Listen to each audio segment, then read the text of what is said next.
I'm Toni and I'm a peer recovery coach. I work for Changes, but I'm based at the Greenfield Centre. Well, I've struggled with mental health since I was a child. I've struggled with regulating my emotions, and I'd be very unpredictable. I'd be really sad sometimes, and other times I'd be hyperactive. So this has gone on throughout my life. And then I've always been under just primary services. Never questioned my mental health until I had my first child, and then I got postnatal depression. So I went to the doctors and he told me that I was depressed, and I'd never heard of depression at this point, so it was huge. Like at the time, it wasn't a thing. So that would have been in 2009.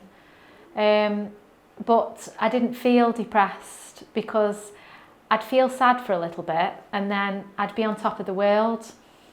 It got really bad and I started getting severely depressed, and then I'd be okay, and then every time I got depressed again it would get worse, so I started feeling suicidal. It's like I just felt consumed completely by dark thoughts, intrusive thoughts, and in the end I don't know what the breaking point was, but I'd been going to the doctors over and over and over again, and I was saying it's not depression, it's something else, because I'm not always depressed. And the other side of me was that when I wasn't depressed I'd be really hyperactive. I'd sign myself up to things that I can't do, like bike rides to Blackpool, and I can do anything.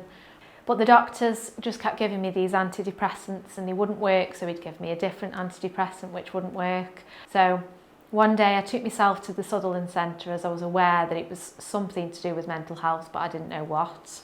And they asked how they could help me, and I just broke down and I said, I don't know what's wrong with me, but I need help. And I didn't think they'd help me because I started to give up, but they did. And I had a consultation with a psychiatrist. I got diagnosed with bipolar. Initially, I thought it was the end of the world, because I knew that it was never ever going to go away. But then I was at home with my little boy, being a full-time mum at the time, and I was scrolling on Facebook one day and I saw an advertisement from Changes for an open college network course in mental health. And I thought, actually, I think I'd be really good at that because I've been struggling my whole life.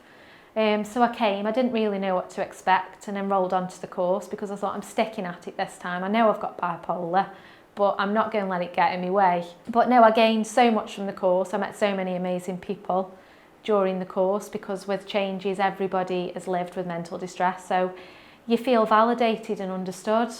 My manager has always said, if you live with mental distress, you've got superpowers.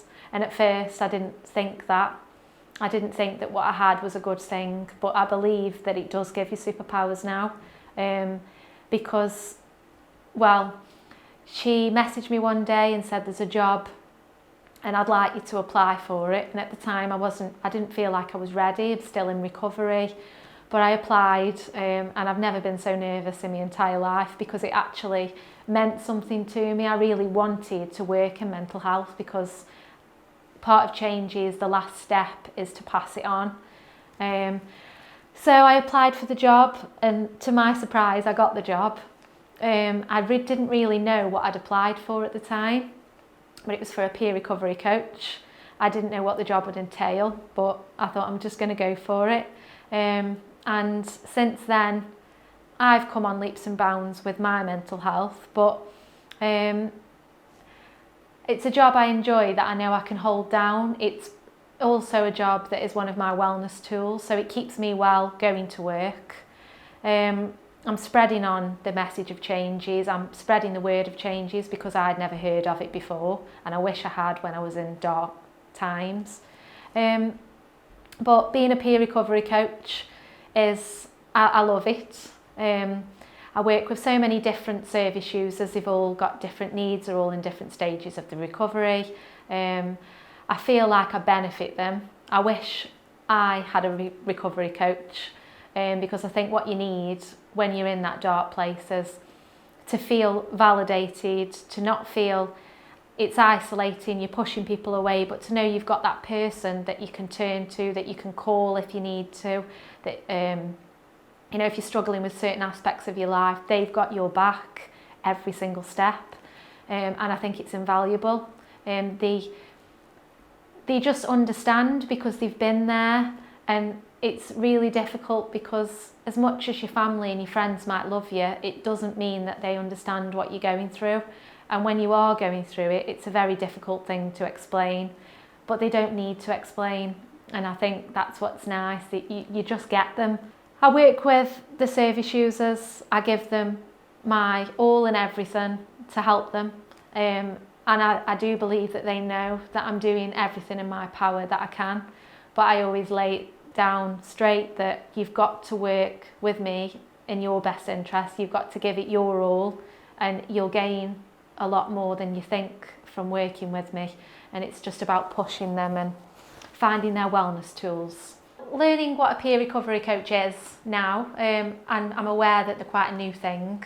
I would say that we all do a great job.